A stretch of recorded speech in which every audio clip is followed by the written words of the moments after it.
مفتی طارق مسعود کے بیانات کے لیے طارق مسعود آفیشیل کو سبسکرائب کریں۔ طارق مسعود آفیشیل۔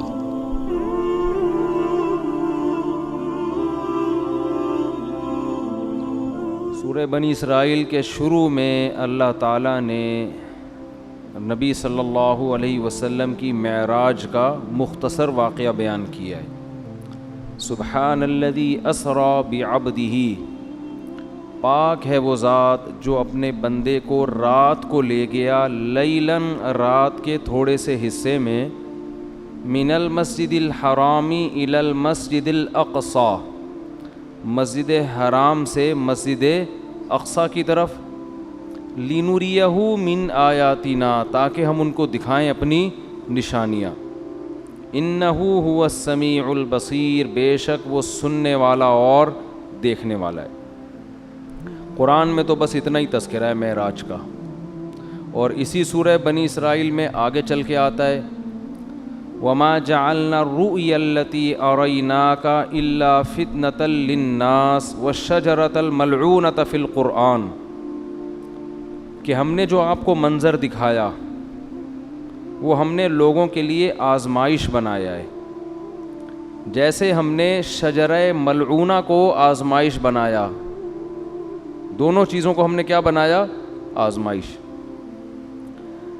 تو قرآن میں بس اتنا تذکرہ ملتا ہے معراج کا، ایک تو سورہ بنی اسرائیل کے شروع میں پہلی آیت، اور ایک آگے جا کے 2-3 رکوع کے بعد۔ دوبارہ ریپیٹ کر دیتا ہوں، اللہ عیب سے پاک ہے جو اپنے بندے کو رات کے تھوڑے سے حصے میں مسجد حرام سے مسجد اقصی لے گیا تاکہ ہم انہیں اپنی نشانیاں دکھائیں۔ اور اللہ نے دوسری جگہ فرمایا کہ ہم نے جو منظر آپ کو دکھایا، یہ منظر بھی اور شجرہ ملعونہ بھی، یہ دونوں لوگوں کے لیے آزمائش ہیں۔ یہ بلب جل بجھ رہا ہے، اس سے کچھ نہیں ہوگا، بے فکر رہیں۔ یہ دونوں چیزیں لوگوں کے لیے آزمائش ہیں۔ باقی اس کی تفصیل حدیث میں ملتی ہے کہ براق پر بیٹھ کر آپ صلی اللہ علیہ وسلم گئے، مسجد اقصی پہنچے، بہت دور ہے مسجد اقصی، وہاں اللہ تعالیٰ نے تمام پیغمبروں کو جمع کیا جن کی آپ صلی اللہ علیہ وسلم نے امامت کی، اور پھر اللہ تعالیٰ نے آپ کو وہاں سے آسمانوں پہ لے گئے اور اپنا قرب عطا کیا، اور پھر آپ صلی اللہ علیہ وسلم کی مختلف پیغمبروں سے مختلف آسمانوں پر ملاقاتیں ہوئیں۔ آپ کو معراج میں 50 نمازوں کا تحفہ دیا گیا، جو آہستہ آہستہ کم ہوتے ہوتے 5۔ اس سے پتہ چلتا ہے کہ بارگیننگ جو ہے نا، بارگیننگ یہ تو اللہ اس کے رسول کے درمیان میں بھی ہوئی ہے۔ لوگ کہتے ہیں جو ہم نے قیمت بول دی بس اسی پہ خرید لو، ایک زبان۔ ایسا نہیں ہوتا بھائی، بارگیننگ آپ نے بولنے پر کوئی گورنمنٹ کی طرف سے پابندی نہیں، آپ 1 کروڑ روپے بول دو، ہم تو کہیں گے نا بھائی یہ اتنے کی دو گے تو ٹھیک ہے، تھوڑا کم کر لو، تھوڑا کم کر لو۔ تو لچک ہونی چاہیے انسان کی طبیعت میں، یہ نہیں کہ بس ایک ہی زبان ہے جو بول دیا بول دیا۔ اب اللہ نے 50 نمازیں دی تھیں، کم کرتے کرتے کتنی کر دیں؟ بھائی 5۔ سوال پیدا ہوتا ہے جب 5 ہی کرنی تھی تو 50 کہنے کی ضرورت کیا تھی؟ یہ ایسا ہی ہے جیسے اللہ تعالیٰ قرآن میں بعض دفعہ مشکل احکام دیتے ہیں لیکن ابھی صحابہ نے عمل کیا نہیں ہوتا کہ اس کو منسوخ کر دیتے ہیں، ایسا بھی ہوا ہے قرآن میں۔ یہ بتانے کے لیے کہ اصل تو ہم یہ حکم دینا چاہتے تھے مگر تمہاری رعایت میں ہم اپنے حکم کو چینج کر رہے ہیں۔ اگر پہلے ہی حکم دیا جاتا نا آسان والا تو پتہ کیا چلتا کہ اللہ اصل کیا چاہتے تھے اور آسانی کر کے کیا چاہتے ہیں۔ تو اصل تو یہ تھا کہ اللہ چاہتے تھے ہم دن میں کتنی نمازیں پڑھیں؟ 50 ٹائم، لیکن اللہ کو پتہ تھا کہ یہ مشکل میں پڑ جائیں گے اور جہنم میں جانے والوں کی تعداد اور زیادہ بڑھ جائے گی، اس لیے اللہ نے کہا کہ میں تمہاری رعایت کرتا ہوں۔ جیسے بیوہ عورت کو نکاح کے پیغام سے اللہ نے منع کیا، لیکن اللہ نے فرمایا اللہ کو پتہ ہے تم باز نہیں آؤ گے تو اشارتاً پیغام بھیج سکتے ہو، وہ اس زمانے کی بات ہے۔ تو اسی طرح قرآن میں آتا ہے کہ ہم حکم دے رہے ہیں کہ جب نبی کی محفل میں جاؤ تو پہلے کچھ صدقہ دیا کرو۔ پھر اللہ نے فرمایا اشفقتم ان تقدموا بین یدی نجواکم صدقہ، تم ڈرتے ہو کہ ہر چیز میں پہلے صدقہ دینا پڑے گا، چلو معاف کیا، نہیں دو صدقہ، ٹھیک ہے نا۔ تو یہ قرآن کی عادت ہے, اس سے اللہ کی رحمت کا پتہ چلتا ہے. اور یہ بھی کہ اسلام کے احکام میں بھی اللہ نے ہمیں یہ بتایا ہے کہ میں بھی تمہاری طبیعت کا, تمہاری کمزوری کی رعایت کرتا ہوں. تو جب اللہ ہماری رعایت کر کے احکام دے رہا ہے تو ہمیں بھی اپنے ماتحتوں کا خیال بولو کرنا چاہیے. اللہ ہمیں بتاتا ہے کہ اصل تو میں یہ کہنا چاہتا ہوں, یہ چاہتا ہوں حکم ہو, لیکن تم نہیں عمل کر سکو گے, چلو یہ اس پر عمل کرو. تو جب اللہ انسانوں کی رعایت کرتا ہے تو انسانوں کو بھی چاہیے کہ وہ ایک دوسرے کی رعایت کرا کریں. اتنا بوجھ کسی پہ نہ ڈالیں کہ بس تیر کی طرح سیدھے چلو تم. ایسا نہیں ہو سکتا بھائی. انسان ٹیڑھا میڑھا ہے, آڑا ترچھا ہے, اس کو بالکل ہر چیز میں ایکوریٹ کرنے کی کوشش کریں گے نہ, کوئی بھی نہیں ہو سکتا. کوئی بھی کا مطلب مسجد کا امام بھی پورا سیدھا, نہ مفتی صاحب پورے سیدھے ہو سکتے ہیں, نہ مسجد کا امام ہو سکتا ہے, نہ کوئی بزرگ پورے ایکوریٹ ہو سکتے ہیں. لوگ کہتے ہیں مفتی صاحب نے اس دن بیان میں یہ بول دیا تھا, مفتی صاحب اس دن وہاں انڈا موڑ پہ بیٹھے ہوئے ٹانگ پہ ٹانگ رکھ کے چائے پی رہے تھے. یہ علماء کے بیٹھنے کا طریقہ نہیں ہوتا. اس دن مفتی صاحب نے کہہ دیا تھا بھاڑ میں جائے. چلتا ہے مارکیٹ میں سب. ہاں کچھ لوگ بیٹھے ہیں کیڑے نکالنے کے لیے. کچھ لوگ کیا, ان کا کام ہی یہی ہے کہ اس کے کیڑے جمع کر کے ایک شاپر میں لا کے پوری کیڑوں کی دکان کھولی ہوئی ہے انہوں نے. وہ ان کا کام ہی یہی ہے کہ ایک دوسرے کی غلطیوں کو ہائی لائٹ کرنا. اور خود اتنے بڑے بڑے بلینڈر ان لوگوں سے ہوتے ہیں کہ اگر کوئی دوسرا ان کی غلطیاں جمع کرنا شروع کر دے تو الامان والحفیظ. تو لچک ہے بھائی, لچک. لوگوں کی رعایت کیا کرو. نمازیوں کی رعایت کا حکم ہے مسجد کے امام کو. اتنی لمبی نمازیں نہ شروع کر دو کہ لوگ کھڑے کھڑے تھک جائیں. حضرت معاذ تھے, حضرت جابر بن عبداللہ, انہوں نے اتنی لمبی عشاء کی نمازیں پڑھانا شروع کر دیں, سورہ بقرہ پڑھتے تھے پوری اس میں نا. اب ایک صحابی تھے, وہ کھڑے کھڑے تھک جاتے, وہ ایک دن نماز توڑ کے چلے گئے اور جا کے نبی صلی اللہ علیہ وسلم سے شکایت کی کہ یہ اتنی لمبی عشاء کی نماز پڑھاتے ہیں. اچھا جب وہ گئے نماز میں تو ان کو صحابی رسول نے کہا کہ تم منافق ہو گئے ہو. تم کیا ہو گئے ہو؟ کیونکہ نماز میں تم کیا کر رہے ہو, شارٹ نماز چاہیے, یہ تو منافق کا دل نماز میں نہیں لگتا. تو فتویٰ دیا کہ تم کیا ہو گئے ہو, منافق. انہوں نے جا کے نبی صلی اللہ علیہ, حضرت معاذ بن جبل تھے, انہوں نے جا کے نبی صلی اللہ علیہ وسلم کو بتایا کہ یا رسول اللہ اتنی لمبی نماز پڑھا رہے ہو, اوپر سے مجھے فتویٰ کیا دے رہے ہیں, تم منافق ہو. تو آپ صلی اللہ علیہ وسلم نے حضرت معاذ کو بلایا, افتان انت یا معاذ, اتنا غضبناک ہوئے, اے معاذ تم لوگوں کو فتنوں میں ڈال رہے ہو نماز سے, یعنی تم تو ان کو آزمائش میں ڈال رہے ہو کہ نماز سے ان کے دل میں نماز کی نفرت پیدا کر رہے ہو, اور پھر آپ نے ان سے امامت چھین لی اور پھر تھوڑے دنوں بعد واپس امامت دے دی ان کو, یعنی تنبیہ کے لیے. تو امام کو چاہیے لوگوں کی رعایت کرے, خطیب کو چاہیے بیان میں بھی لوگوں کی رعایت کرے, ان کی مینٹل لیول سے اوپر کی باتیں نہ کرے, ایک دم 4 شادیوں پہ نہ آ جایا کرے, ٹھیک ہے نا. پہلے ان کو دوسری شادی سمجھائے, جب 6 مہینے میں یہ سمجھ میں آئے گی پھر تیسری. ہم ڈائریکٹ کیا کرتے ہیں, تو اس پہ لوگ کہتے ہیں یار یہ پتہ نہیں کس قسم کی باتیں کرتا ہے. تو جو جنگ میں کمانڈر ہے اس کو چاہیے وہ اپنے فوجیوں کی رعایت کرے, آپ اپنے ماتحتوں کی رعایت کرو. بیمار ہیں, ہمارے استاذ نے ایک بڑا اچھا اصول بنایا, ہم جامعۃ الرشید میں تھے, انہوں نے فرمایا کہ کوئی طالب علم اگر آ کے یہ کہتا ہے کہ میری طبیعت خراب ہے مجھے چھٹی چاہیے, تو چھٹی اس کو فوراً دے دو.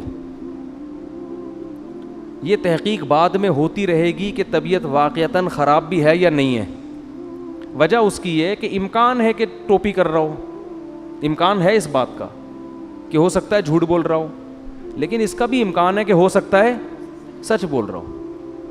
اب آپ نے بدگمانی کر کے کہ یار لگ تو رانی ہے شکل سے کہ بیمار ہے, چھٹی نہیں دی اور وہ واقعتاً ہے کیا بیمار ہے, تو کتنی مصیبت میں آئے گا کہ نہیں آئے گا.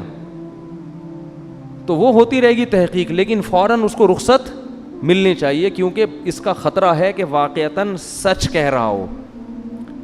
تو یہ بہت اہم پوائنٹ کی باتیں ہوتی ہیں, ہم لوگ ان چیزوں کا گھروں میں خیال نہیں کرتے.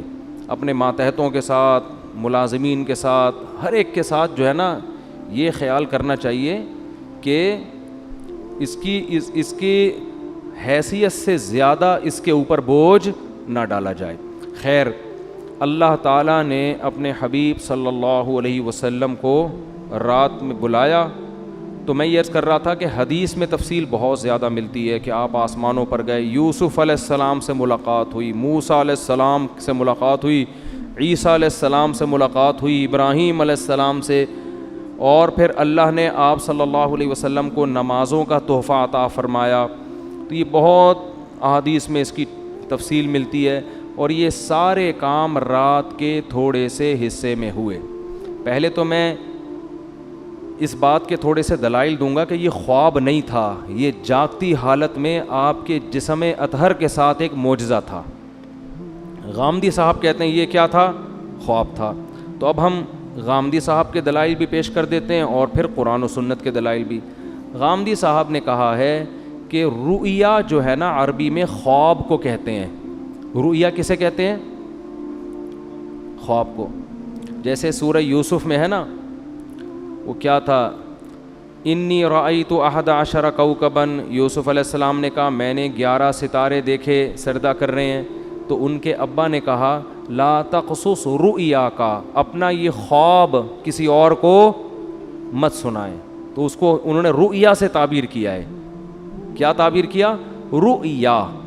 تو یہی لفظ معراج کے بارے میں قرآن میں آتا ہے کہ اے نبی ہم نے آپ کے رؤیا کو، یہ جو رؤیا تھا نا اس کو ہم نے لوگوں کے لیے ایک آزمائش بنایا ہے.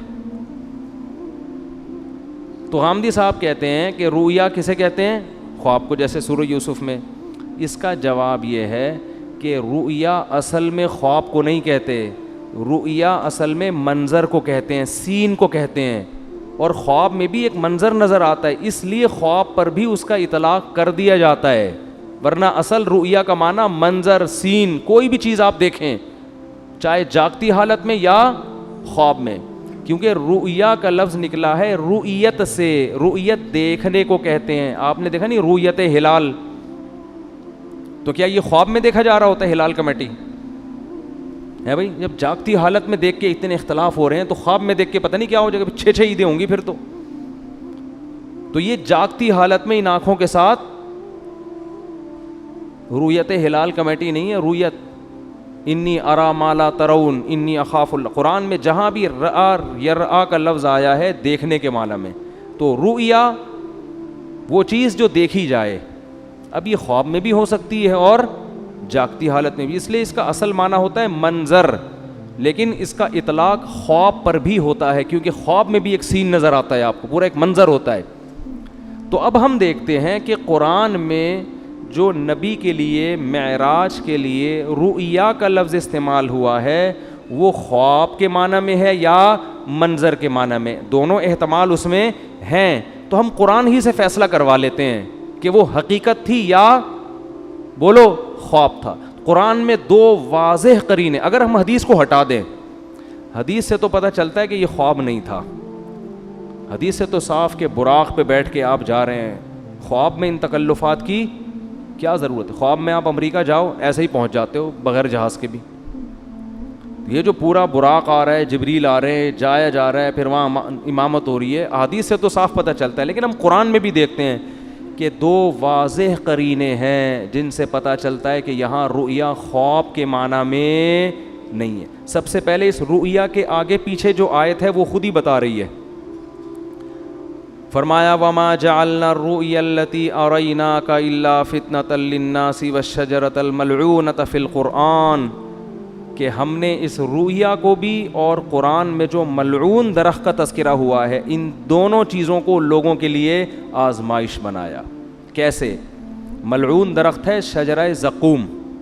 قرآن میں آتا ہے کہ جہنم میں ایک درخت ہے جس کا پھل بے انتہا کڑوا، بہت کڑوا، جو جہنمیوں کو کھلانے کے لیے دیا جائے گا. اس پر مشرکین مکہ کہتے تھے کہ ایک طرف آپ کہتے ہیں جہنم میں آگ ہے، دوسری طرف کہہ رہے ہیں جہنم میں درخت ہے، درخت آگ میں نہیں اگتے. آئی بات سمجھ میں؟ تو اللہ نے قرآن میں فرمایا کہ اللہ، جس کا حاصل یہ ہے کہ اللہ کو یہ طاقت اور قدرت ہے کہ وہ آگ کے اندر بھی درخت پیدا کر دے. اور وہ کیا ہے اس کے بارے میں قاروہا, وہ پورے آیت مجھے یاد نہیں آ رہی, کہ اس کی جو جڑیں ہیں نا وہ جہنم کی تہ میں ہیں, اس طرح کی آیت ہے. ابے نہیں بھائی بولی, خیر یعنی اس جواب کا حاصل یہ ہے کہ اللہ کو یہ قدرت ہے کہ اللہ اس درخت کو جہنم کے اندر پیدا کر دے, اور جہنم کی تہ میں اس کی کیا ہے, جڑیں اور شاخیں اوپر ہیں. تو آگ میں اللہ پیدا کر سکتا ہے, اللہ کے لیے کوئی مشکل نہیں ہے. دیکھو ہم نے اگر پانی کے جانوروں کو نہ دیکھا ہوتا کبھی بھی, تو ہم کہتے کہ پانی کے اندر انسان یا کوئی مخلوق زندہ نہیں رہ سکتی, سانس کیسے آئے گا؟ تو اللہ نے پانی کی ہی مخلوقوں کو پیدا کر دیا, کروڑوں مخلوق جو پانی کے اندر ہی زندہ رہتی ہیں, باہر نہیں نکلتی. تو اللہ کو یہ قدرت ہے کہ وہ اسی ماحول کے حساب سے چیزیں پیدا کر دے.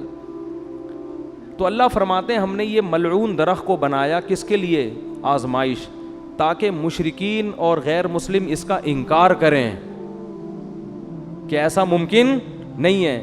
حالانکہ یہ انکار کرنا بنتا اس لیے نہیں ہے کہ اللہ ہر چیز پر قدرت رکھتا ہے. تو ہم نے زقوم درخت کو بھی لوگوں کے لیے کیا بنا دیا؟ آزمائش, کہ یہ اللہ کی قدرت جو مانتا ہے وہ تو اس کو مانے گا, جو اللہ کی قدرت نہیں مانتا وہ اس کا انکار کرے گا. تو اسی کے ساتھ اللہ نے نبی کی معراج کا بھی تذکرہ کیا کہ ہم نے نبی کو جو منظر دکھایا اس کو بھی لوگوں کے لیے کیا بنایا؟ آزمائش. کیا مطلب؟ جو اللہ کی قدرت کو مانے گا وہ تو مانے گا اس واقعے کو, جو کہتے ہیں اللہ ایسا نہیں کر سکتا وہ اس واقعے کا انکار کر دے گا. خواب اگر یہ ہوتا تو خواب کو ماننا کوئی اچھمبے کی بات نہیں ہے, یہ فتنہ تھوڑی بنتا. نبی کہتے ہیں مجھے خواب آیا ہے, یہ ہوا ہے, تو ابو جہل بھی کہتے تھا بھائی خواب تو کسی کو بھی کچھ بولو نا بھائی آ سکتا ہے, خواب میں تو آپ کہیں بھی جا سکتے ہیں, کوئی بھی انکار نہ کرتا.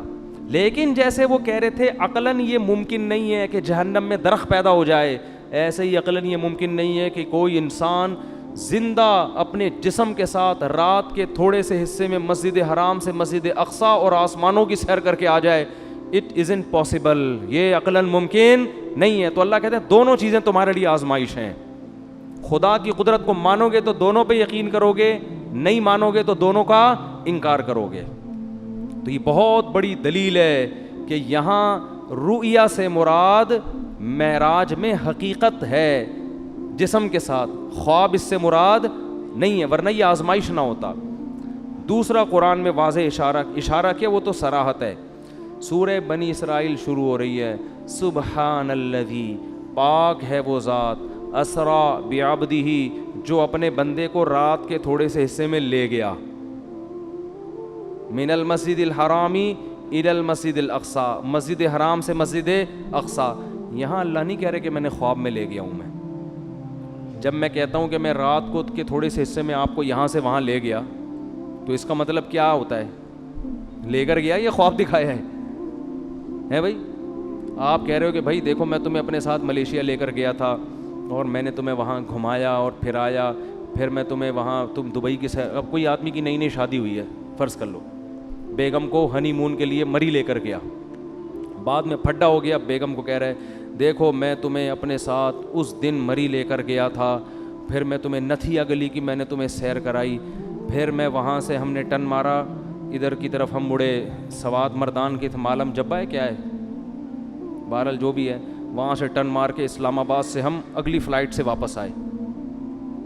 کوئی بندہ وہاں بیٹھا ہوا کہہ رہا ہے یار آپ بھابھی سے اتنی محبت کرتے ہو؟ ہاں جی میں تو بہت محبت کرتے, بہت اچھا خواب دکھایا اپنے بھابھی کو. آپ بولو گے تمہارا دماغ خراب ہو گیا, میں خواب کی باتیں کر رہا ہوں, میں کہہ رہا ہوں میں لے کر گیا. تو جب کوئی عام آدمی یہ بات کرتا ہے, دوسرا اس کو خواب کہے گا, تو آپ کو غصہ آئے گا کہ نہیں آئے گا؟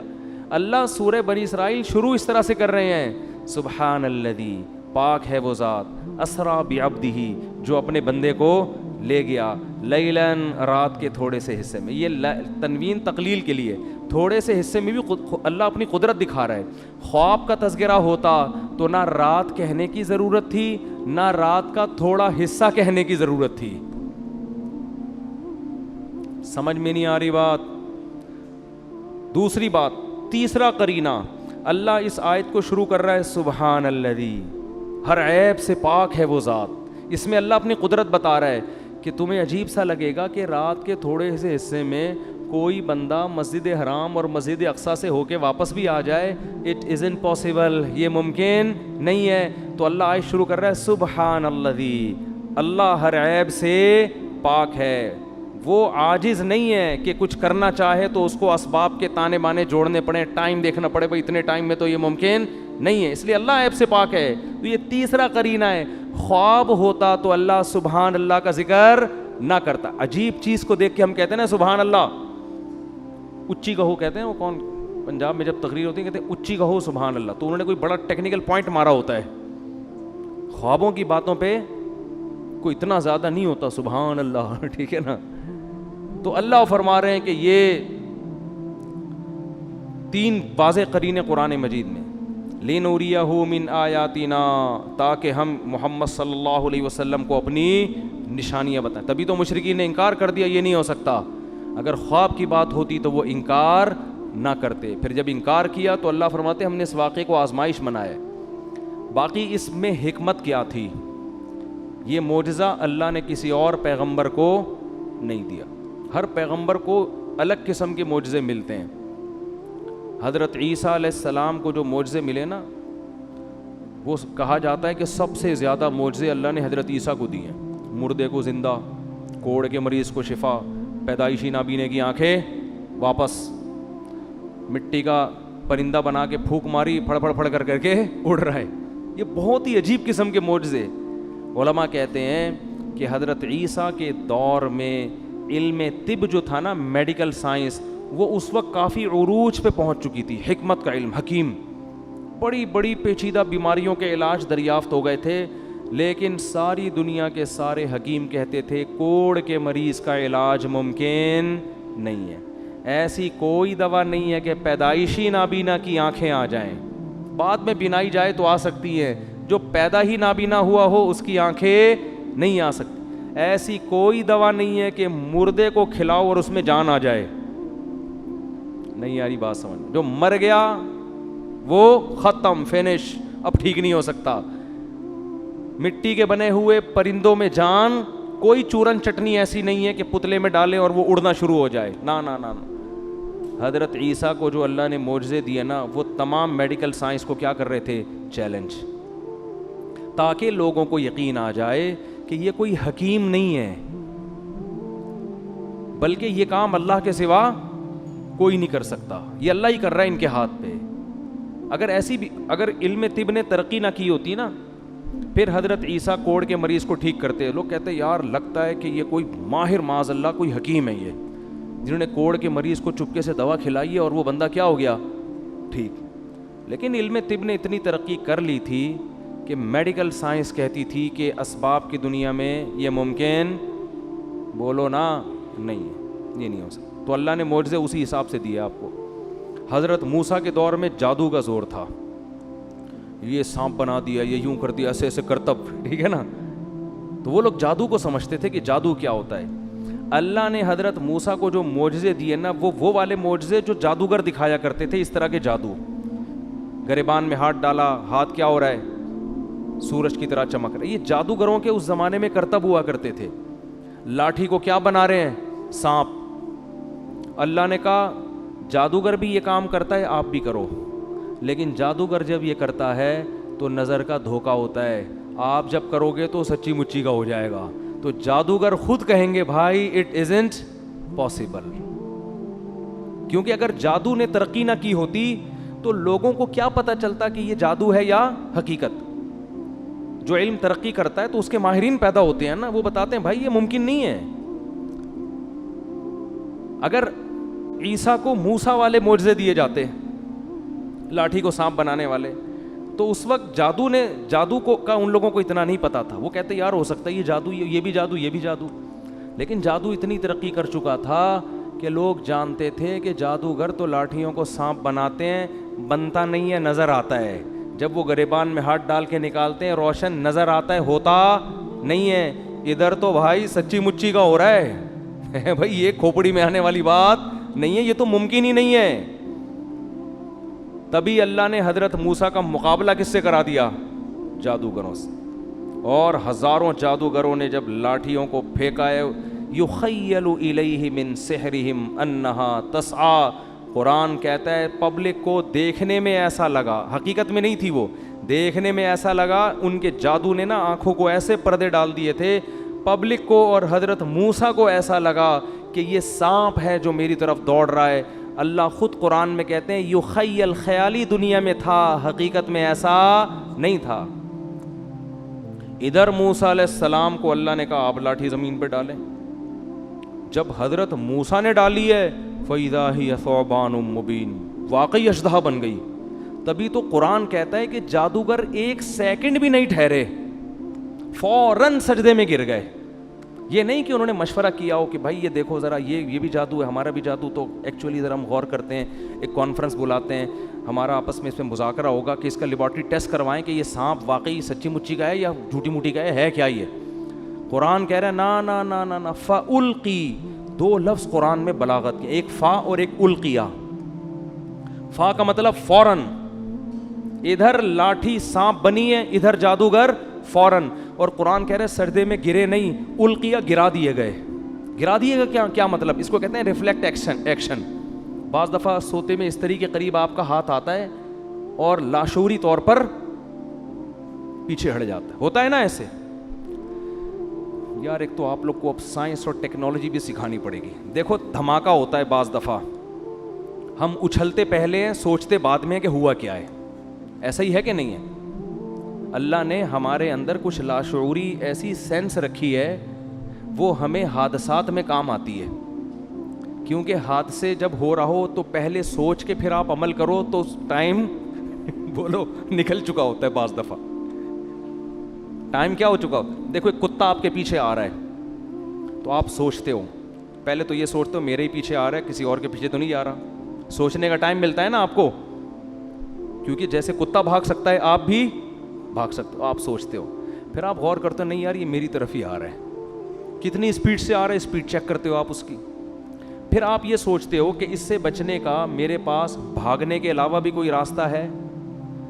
اگر بھاگنے کے علاوہ راستہ ہے تو مجھے تگڑ بھاگنے کی کیا ضرورت ہے.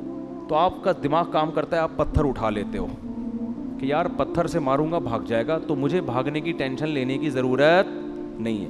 آپ پتھر اٹھاتے ہو, کتے کو اس طرح کرتے ہو. کتا اگر ڈر کے رک گیا تو آپ کہتے ہو بہت زبردست کام ہو گیا. کتا اگر کتے پنے پہ آیا ہوا ہے وہ پھر بھی نہیں رک رہا, تو پھر آپ آخری حربے کے طور پر تگڑ بھاگنا شروع کرتے ہو اور بالآخر آپ کی جان بچ جاتی ہے. یہ سوچنے کا ٹائم ملتا ہے آپ کو. لیکن کچھ اتفاقی حادثے ایسے ہوتے ہیں کہ ان میں اگر سوچ کے کام کرو گے تو جیسے وہی ہے نا, اکثر سناتا ہوں میں, ایک بیچارہ شیشے کے برتن بورے میں بھر کے بیچ رہا تھا. ایک عادت ہوتی ہے نا بعض لوگوں کی, تو ایک سیٹھ صاحب کی عادت تھی ہر چیز کو ٹھوکر مار کے پوچھتے تھے اس میں کیا ہے. تو وہ شیشے کا برتن اس بیچنے والے نے اس سیٹھ صاحب کے سامنے رکھا. سیٹھ صاحب کو پتہ نہیں تھا اس میں شیشے کے برتن ہے. سیٹھ صاحب نے بوری پہ پاؤں مارا, بولا اس میں کیا ہے. اس نے کہا ہے نہیں تھا اب نہیں ہے. تو یہ کچھ ایسی چیزیں ہوتی ہیں جن میں سوچنے کا ٹائم, بھائی اس میں ٹھوکر مار کے پوچھو گے تو اب نہیں ہے, پوچھ کے ٹھوکر مار دے آپ. تو کچھ کام تو ایسے ہوتے ہیں سوچ کے آپ بھاگو, کچھ ایسے ہوتے ہیں کہ بھاگنا پہلے پڑتا ہے سوچنا بعد میں. تو یہ وہ حادثے ہوتے ہیں جس میں اللہ نے آپ کو سوچنے کا اختیار دیا ہی نہیں ہے, قدرت خود آپ کو بچنے کا موقع دیتی ہے, یعنی بچا لیتی ہے. جیسے اچانک جب دھماکہ ہوتا ہے تو ہم اچھلتے پہلے ہیں, سوچتے بعد میں. قدرت ہمیں اچھالتی ہے کہ ابے بھاگ یہاں سے, ٹھیک ہے نا, کچھ ہوا ہے. یا کتا بہت قریب آ کے ایک دم بھونکنا شروع کر دے تو پھر آپ بھاگتے پہلے ہو, سوچتے بعد میں. اور خود ارادے سے نہیں بھاگتے, لاشعوری طاقت آپ کو کیا کرتی ہے, بھگا دیتی ہے. کوئی جھاڑی میں چھپا بیٹھا ہو, آپ قریب سے گزرو, وہ ایک دم بھو کر کے جب آواز دیتا ہے تو آپ بھاگتے پہلے ہو, سوچتے بعد میں. یہ گاڈ گفٹڈ کچھ چیزیں اللہ نے انسان میں رکھی ہیں. یہ اس لیے رکھی ہیں کہ حادثوں, ایمرجنسی جب نافذ ہونا تو آپ کو سوچنا نہ پڑے. سمجھ رہے ہیں, پہلے کام ہو جائے پھر بعد میں سوچتے رہو. ابھی تو قدرت چاہ رہی ہے اس جگہ سے آپ ہٹ جاؤ ورنہ مر جاؤ گے آپ. بالکل یہی کام جادوگروں سے ہوا ہے. قرآن کہتا ہے کہ جب انہوں نے رسیوں کو, جب موسیٰ نے لاٹھی کو پھینکا اور وہ سانپ بنی ہے تو جادوگر سوچ کے سجدے میں نہیں گرے پہلے ہیں، سوچا بعد میں ہے۔ کیوں گرے پہلے؟ ان کے لاشعور میں یہ بات بیٹھ گئی، بھائی یہ تو پیغمبر ہے، یہ تو پاسبل ہی نہیں ہے کہ لاٹھی سانپ بن جاؤ، بھائی پہلے سجدہ کرو، بعد میں سوچتے رہیں گے کہ یہ سجدہ صحیح کیا یا غلط کیا۔ نہیں آ رہی بات، یہ قرآن کی بلاغت ہے۔ جب موسیٰ نے لاٹھی کو پھینکا ہے، قرآن کہہ رہا ہے فَأُلْقِي، جادوگروں کو لاشعوری طاقت نے سجدے میں گرا دیا۔ یہ لاشعوری طاقت کون تھی؟ یہ وہی جو ہمیں دھماکوں کے وقت ہوشیار کر دیتی ہے، ہم ہل جاتے ہیں اچانک۔ تو جادوگروں نے جب یہ منظر دیکھا نا کہ بھئی یہ لاٹھی تو حقیقت میں سانپ بن گئی، یہ تو عملاً ممکن ہے ہی نہیں، یہ تو اللہ کا پیغمبر ہے، یہ اللہ ہی کر سکتا ہے، یہ جادو نہیں ہے، اتنا انسپائر ہوئے کہ قرآن کہہ رہا ہے کہ بغیر سوچے سمجھے سجدے میں گر گئے اور بغیر سوچے سمجھے کہنے لگے آمنا برب العالمین رب موسیٰ و ہارون، ہم رب العالمین جو موسیٰ اور ہارون کا رب ہے اس پر ایمان لے آئے۔ اب اس کے بعد سوچ رہے ہیں کہ ہمارا فیصلہ صحیح تھا یا غلط، یعنی اس کے انجام کیا ہے۔ تو سوچنے کے بعد ان کو یقین ہو گیا کہ ہم نے فیصلہ کیا کیا ہے، صحیح۔ اب فرعون دھمکیاں دے رہا ہے کہ تمہاری نورا کشتی تھی اور میں تمہارے ہاتھ پاؤں کاٹ کے لٹکا دوں گا۔ انہوں نے کہا لن نؤثرک علی ما جاءنا من البینات، اے فرعون موسیٰ کے برحق ہونے کے جو ہم نے دلائل دیکھ لی ہیں نا، اب ہم تیری بات پر یقین نہیں کریں گے۔ فقضی ما انت قاض، تو ہاتھ پاؤں کاٹنے کی بات کرتا ہے، جو تیرے بس میں ہے وہ کر لے۔ چند سیکنڈ کا ایمان ہے مگر کتنا پاورفل۔ اور فرعون کو کب سے دعوت دی جا رہی ہے، کم وقت کی سمجھ میں بات نہیں آ رہی، ان کو یقین ہو گیا کیونکہ ابھی تک نشانی نہیں دیکھی تھی نا، چند سیکنڈ کا ایمان ہے اتنا اب تگڑا۔ اور پھر فرعون کو کیا کہہ رہے ہیں، انما تقضی هذه الحیات الدنیا، تو جتنی سزا دے گا اسی دنیا میں دے گا نا، تو اس دنیا میں زیادہ زیادہ کیا کر لے گا، آگ میں ڈال دے گا، قتلے بنا دے گا، جیل میں ڈال دے گا، عمر قید کی سزا دے دے گا، تو 25-30 سال کے بعد مرمرا کے کیا ہو جائیں گے، ختم۔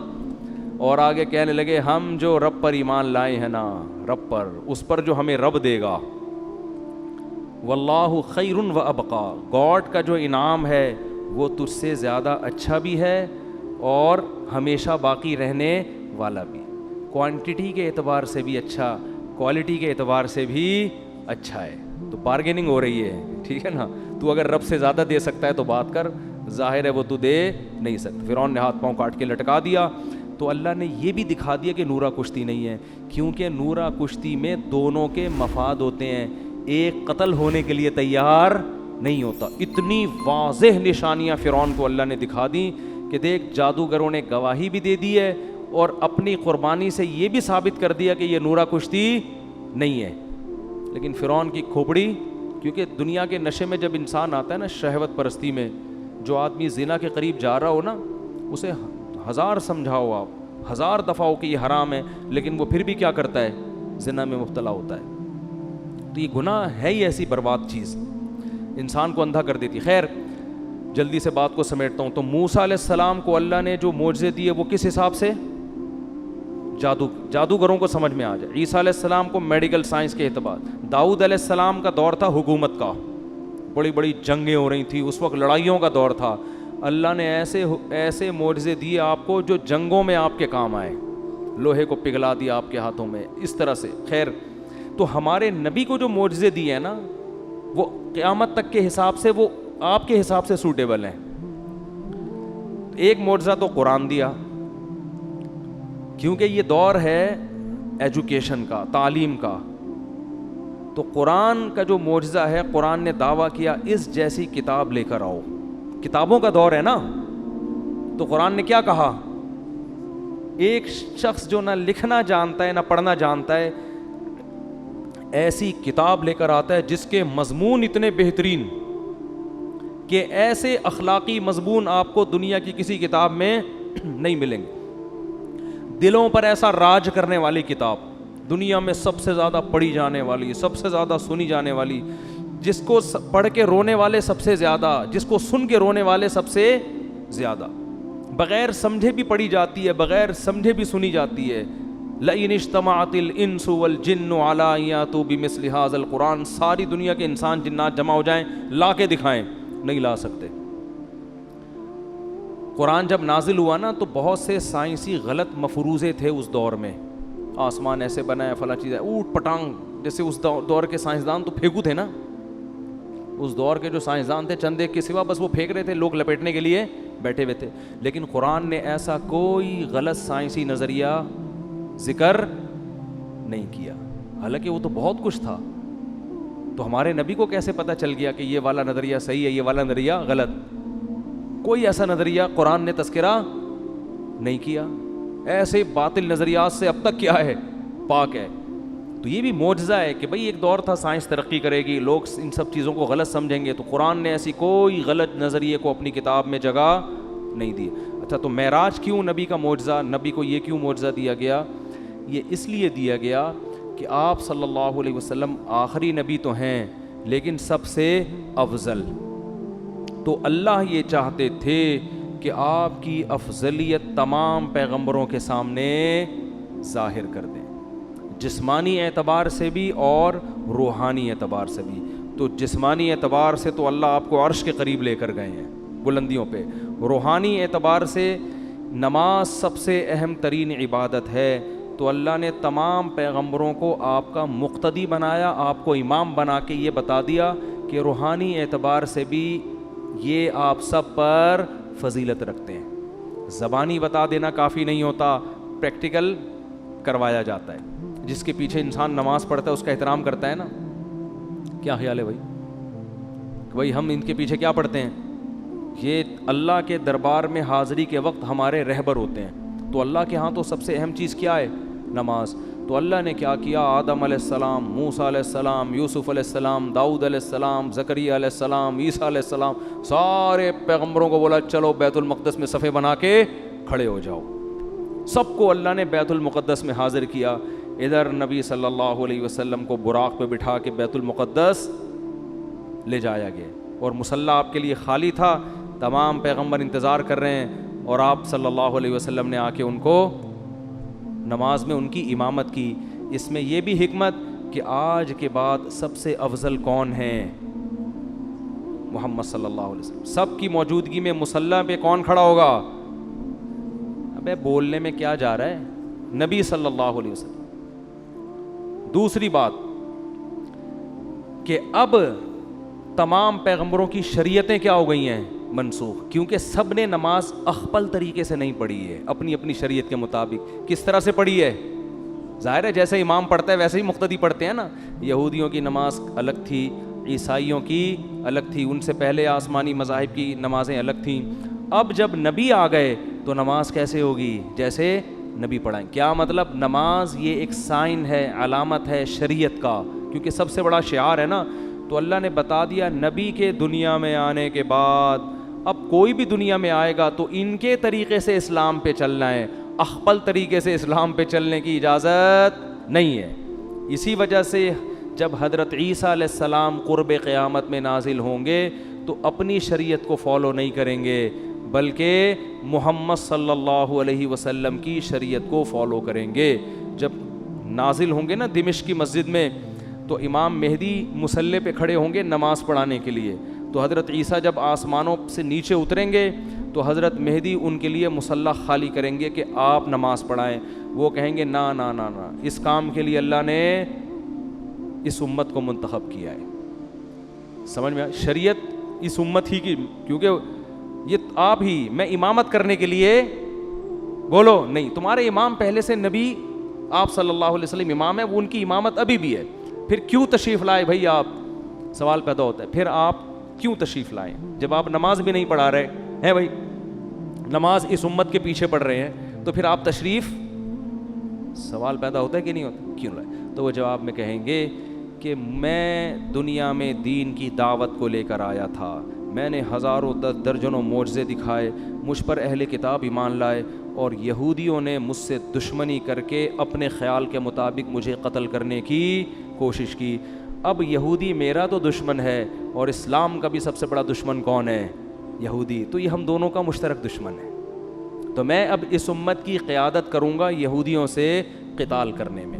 سمجھ میں نہیں آ رہی تو جیسے چل رہے ہیں ویسے ہی چلتے رہیں. میں جب سبق پڑھاتا ہوں طلبہ کو, طلبہ سے کہتا ہوں سمجھ میں آ رہی ہے, وہ کہہ رہے ہیں نہیں, میں کہہ رہا ہوں باقی دنیا میں ساری باتیں سمجھ میں آ گئی ہیں آپ لوگوں کی, کہتے ہیں نہیں ہے, تو چلو ایک اور صحیح, ایک اور بات سمجھ, کیونکہ ہم 3 دفعہ سمجھائیں گے, اس کے بعد ہمارے پاس کھوپڑی نہیں ہے کہ سارے دن ایک ہی چیز سمجھاتے رہیں, ٹھیک ہے نا. تو میرا اسٹائل ہے پڑھانے کا, سبق طلبہ سے کہتا ہوں 1 دفعہ سمجھا دیا, 2 دفعہ پھر بھی نہیں سمجھ میں آیا, تو میں ان سے کہتا ہوں باقی ساری چیزیں سمجھ میں آ گئی ہیں, یعنی ساری چیز سمجھ میں نہیں آئی, تو چلو ایک اور چیز ایسی ہے جو سمجھ میں نہیں ہے. جب باقی چیزیں سمجھ میں نہ آنے سے کچھ نہیں ہو رہا, لائف آپ کی نیچرل بڑے آرام سے گزر رہی ہے, تو ایک اور چیز بھی اسی میں شامل کر لو. تو خام ایک ہی چیز کو سمجھا کے دماغ خراب نہیں کرنا چاہیے. بھی کل کسی نے مضمون بھیجا 4 شادیوں کے خلاف, وہ میں نے پڑھا, اس نے دلائل دیا, میں نے کہا اس کو اپنے پاس رکھ لو, اب ہمارے پاس فالتو کھوپڑی نہیں ہے, ان باتوں کے 100 دفعہ جواب دے چکے ہیں, پھر وہی کھوپڑی وہی گھما رہا ہے وہی, یہ میں نے کہا یہ سمجھنے والے لوگ نہیں ہیں. خیر 4 شادیاں پتہ نہیں کہاں سے آ گئیں, جلدی سے بات کو سمیٹ کے ختم کرتا ہوں. تو ایک حکمت کیا تھی, جسمانی معراج اور روحانی معراج, یہ بتانا کہ اب سب سے افضل کون ہے, یعنی عملاً اس کو کر کے دکھانا, صرف بتانا کافی نہیں ہے, پریکٹیکل کر کے دکھایا کہ سب سے افضل کون ہے. اب دیکھو حضرت موسیٰ علیہ السلام اگر کہیں کہ میں سب سے افضل ہوں, تو پھر ان کے امتی کہیں گے پھر معراج کی رات میں مصلی پہ آپ کیوں نہیں آئے بھائی. اگر یوسف علیہ السلام کہے میں سب سے افضل ہوں, تو سوال پیدا ہوتا ہے پھر معراج کی رات پہ نماز آپ نے کیوں نہیں پڑھائی. تو اللہ نے ایک عمل سے ثابت کر دیا. حدیث میں آتا ہے لو کان موسیٰ حیا لما وسعہ الا اتباعی, اگر موسیٰ کلیم اللہ جو بار بار کوہ طور پہ جایا کرتے تھے, جن کا ذکر اللہ نے قرآن میں سب سے زیادہ کیا, جن کو سرگوشیوں کے لیے اپنے قریب کیا, جن کو پوری کتاب ایک ہی دفعہ میں پکڑا دی گئی, لیکن نبی نے فرمایا ان تمام فضائل کے باوجود اگر موسیٰ زندہ ہوں, اگر اس وقت موسیٰ زندہ ہوتے, لما وسعہ الا اتباعی, تو میری اتباع کیے بغیر ان کی نجات ممکن نہیں تھی. وہ فالو اسلام ہی کو کریں گے. اسی وجہ سے علماء کہتے ہیں حضرت عیسیٰ علیہ السلام آئیں گے نا تو ہمارے ہی شریعت کو فالو کریں گے. تو یہ بھی ایک حکمت تھی معراج میں. اور بہت ساری چیزیں تھیں, اللہ نے آپ کو اپنی آنکھوں سے جنت اور جہنم کے مناظر دکھائے ہیں معراج کی رات.